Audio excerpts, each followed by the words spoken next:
আগুন থেকে সাবধান, প্রকৃতি সম্পর্কে মানুষের অভিজ্ঞতা, আমাদের পরিবেশ, চতুর্থ শ্রেণী।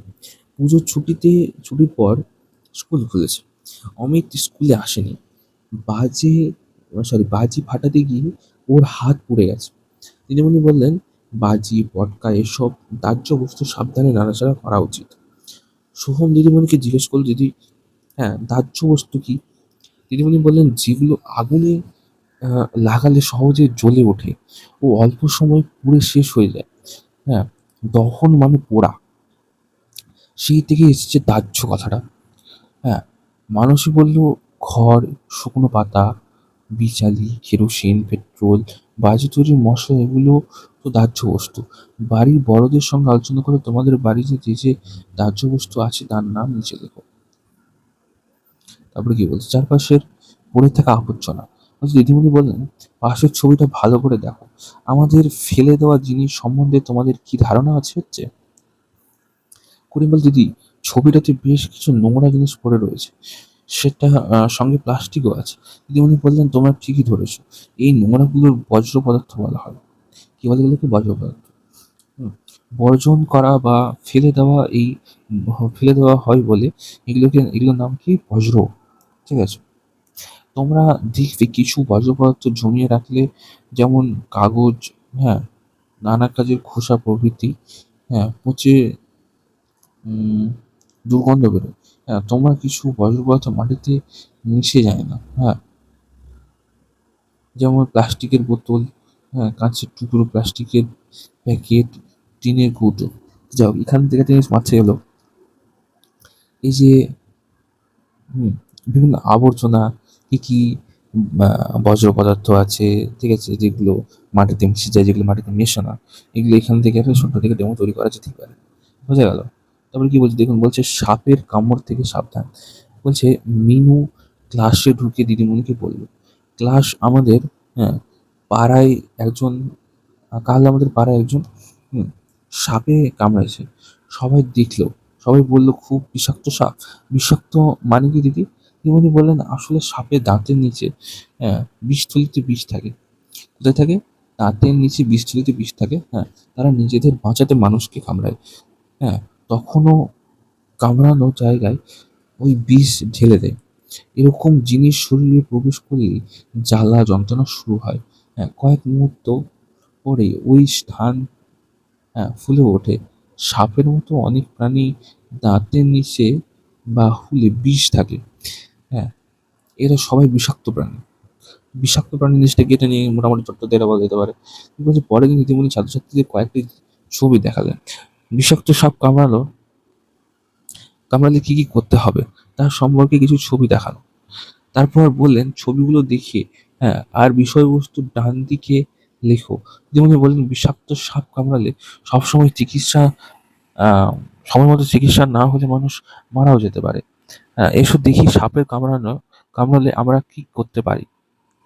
ঠিক আছে, আমরা কি করতে পারি সেটা আমরা এখানে দেখবো। কি বলছে দেখুন, বলছে,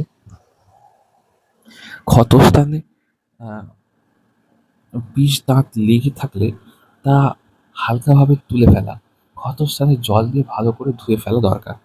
হাতের বাহুতে, পায়ের উরু, হ্যাঁ, অংশে, মানে পুরো পায়ের পুরো উরু অংশে, হ্যাঁ, দড়ি হালকা করে বাঁধতে হবে। তবে খেয়াল রাখতে হবে, প্রতি ১-১.৫ ঘন্টা পর বাঁধন খুলে আবার যেন হালকাভাবে বেঁধে দেওয়া হয়। হ্যাঁ, সময় নষ্ট না করে দ্রুত হাসপাতালে নিয়ে যাওয়া। হ্যাঁ, রোগীর যাতে ভয় না পায় সে বিষয়ে সাহস দেওয়া। বমি করতে চাইলে বমি করতে দেওয়া।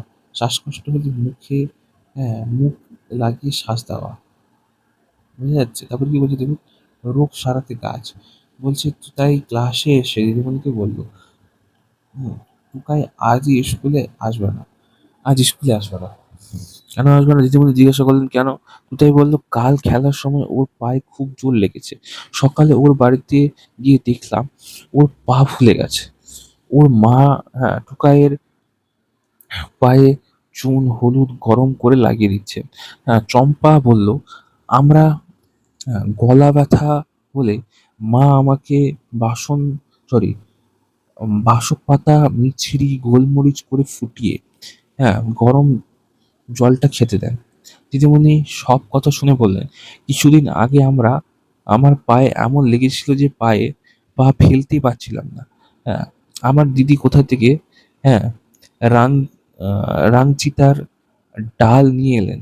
এরপর ওই ডাল, হ্যাঁ, থেঁতো করে আগুনে গরম করলেন। তারপর গরম গরম রস ব্যথার জায়গায় লাগিয়ে দিলেন।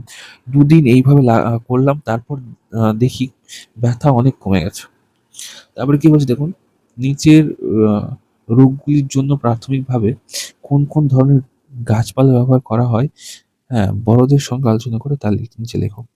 বলছে বটানি স্কুলে উনি জানতে চাইলেন গাছপালা ব্যবহার সম্পর্কে, হ্যাঁ, সম্পর্কে তালিকাতে কি লেখা হয়েছে। তারপর এসব বিষয়ে অনেক আলোচনা হলো। যাই হোক, তারপরে কি বলছে দেখুন, খুঁজবো গাছ, হ্যাঁ, সারাবো রোগ। পরের দিন ক্লাসে দিদিমণি ছাত্রছাত্রীদের বললেন, তোমরা জানলে আমাদের চারপাশে নানা গাছ আমাদের রোগ সারাতে পারে। এসব উদ্ভিদকে ভেষজ উদ্ভিদ বলা হয়। এটা নিয়েও সুন্দর ডেমো দেওয়া যেতে পারে। ডোডো, হুম, দিদিমণিকে জিজ্ঞাসা করলো, দিদি, মানুষ কবে বুঝলো যে গাছপালা ওর রোগ সারাতে সাহায্য করে? দিদিমণি বললেন, সে অনেক আগের কথা। মানুষ তখন জঙ্গলে জঙ্গলে ঘুরে বেড়াতো, শাক পাতা ফলমূল খেয়ে বেঁচে থাকতো। সেই সময় থেকে শরীর খারাপ হলে গাছপালা ও তার শিকার করা সরি শিকড় বাকড় খেয়ে রোগ সারাতো।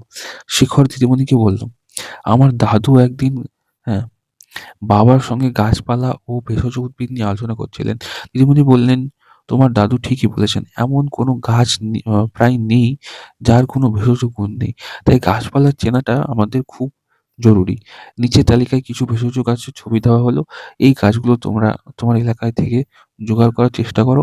ওই গাছগুলো কোন অংশ রোগ প্রতিরোধের জন্য কিভাবে ব্যবহার করা হয় বাড়ির বড়দের সঙ্গে আলোচনা করে নিচে লেখো। তুলসী, নয়নতারা, হ্যাঁ, কালো মেঘ, থানকুনি, কুলেখাড়া।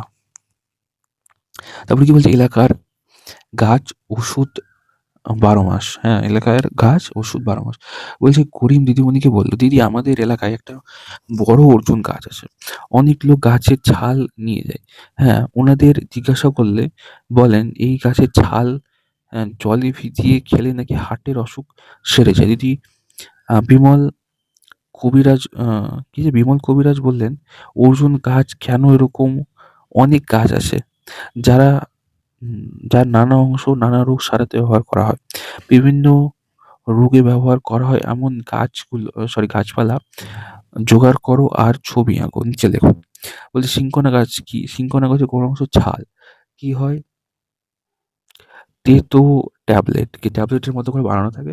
এটা কি কাঁপুনি দিয়ে জ্বর এলে সারাতে সাহায্য করে বা সারিয়ে দেয় আর কি। ঠিক আছে?